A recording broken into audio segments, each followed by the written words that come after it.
আকাশবাণী কলকাতা সমীক্ষা শিরোনাম বর্ষা বা মনসুন।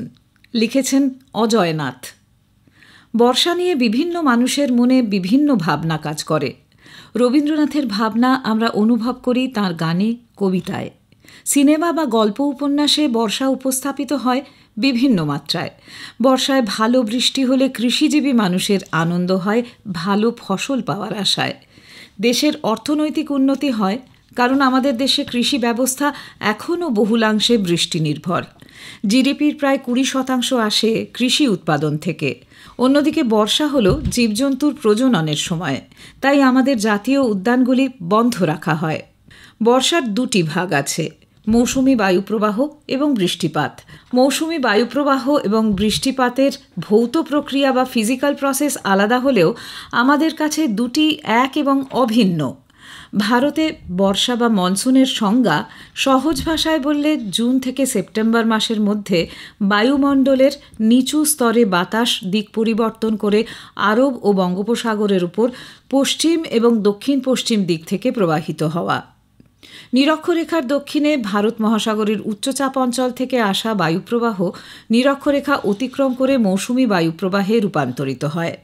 বর্ষার সময় ক্রান্তীয় বায়ুপ্রবাহের মিলন অঞ্চল বা ইন্টারট্রপিক্যাল কনজারভেন্স জোন ITCZ উত্তর ভারতের উপরে সরে আসে, যার ফলে জুন থেকে সেপ্টেম্বর মাস পর্যন্ত বৃষ্টিপাতের পরিমাণ বেড়ে যায়। বর্ষার সময় একটি নিম্নচাপ অক্ষরেখা রাজস্থান থেকে দক্ষিণবঙ্গ হয়ে উত্তর বঙ্গোপসাগর পর্যন্ত বিস্তৃত থাকে, যাকে বলা হয় মৌসুমি নিম্নচাপ অক্ষরেখা। অনেক সময় ITCZ ও মৌসুমি নিম্নচাপ অক্ষরেখা এক হয়ে যায়। কখনো তা 1.5 থেকে 2.1 কিলোমিটার উচ্চতা পর্যন্ত বিস্তৃত হয় এবং দক্ষিণে হেলে থাকে। ভারতে বর্ষায় সারা বছরের গড় বৃষ্টিপাতের 70 থেকে 80% বৃষ্টিপাত হওয়ার কারণও তাই। ইদানিংকালে বিশ্ব উষ্ণায়নের জন্য সমুদ্র জলের উষ্ণতা বেড়েছে বাতাসে জলীয় বাষ্পের পরিমাণ। তাই বর্ষার শুরু থেকেই মেঘ ভাঙা বৃষ্টিতে হড়পাবান, প্রবল বৃষ্টিতে বন্যা, ভূস্খলন ইত্যাদির মতো বিপর্যয় নেমে আসে। প্রশাসনকে সদা তৎপর থাকতে হয় ত্রাণ ও উদ্ধার কাজের জন্য। ভূতাত্ত্বিকদের মতে 5 কোটি বছর আগে ভারতীয় উপমহাদেশ এবং এশিয়া ভূখণ্ডের সংঘর্ষে তিব্বত মালভূমির উচ্চতা বৃদ্ধির সময় থেকে এশিয়া মহাদেশে মৌসুমি বায়ুপ্রবাহ এবং বৃষ্টিপাত শুরু হয়েছে। 80 লক্ষ বছর আগে থেকে বর্ষা জোরালো হয়েছে।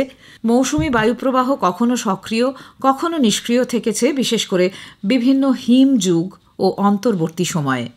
অতি সক্রিয় ও কম সক্রিয় মৌসুমি বায়ুপ্রবাহ এবং বৃষ্টিপাতের 80 থেকে 50 বছরের একটি চক্র আছে, যার গড় 64 বছর। 2015 সালের পর থেকে ভারতে মৌসুমি বায়ুপ্রবাহ এবং বৃষ্টিপাত যথেষ্ট সক্রিয় রয়েছে। তবে হিমালয় পর্বতমালা না থাকলে পশ্চিমবঙ্গ এবং উত্তর ভারতে বর্ষায় বৃষ্টিপাত হতো না। আবহাওয়া দপ্তরের হিসেবে বর্ষা জুন থেকে সেপ্টেম্বর 4 মাসের হলেও পশ্চিমবঙ্গ, বাংলাদেশ, আসাম এবং ত্রিপুরায় বর্ষা ঋতু 2 মাসের। আষাঢ় এবং শ্রাবণ মাস বা জুনের মাঝামাঝি থেকে অগাস্ট মাসের মাঝামাঝি হল বর্ষাকাল। মৌসুমি বায়ুপ্রবাহের গতি প্রকৃতি যাই হোক, দেরিতে আসুক বা সময়ের আগে, আমরা বসে থাকি বর্ষার পথ চেয়ে। কবে আকাশে ঘন কালো বর্ষার মেঘ জমবে, কবে বড় বড় ফোঁটায় ঝমঝমিয়ে বৃষ্টি নামবে। গ্রীষ্মের দাবদাহের পর বর্ষার জলে গাছপালা, পশুপাখি, সজীব ও জড় প্রকৃতি এবং আমরা স্নাত হই, সঞ্জীবিত হই। তাই বর্ষা আমাদের বড় আদরের, বহু আকাঙ্ক্ষার এবং প্রত্যাশার ঋতু। সমীক্ষা শেষ হলো। এটি লিখেছেন অজয় নাথ।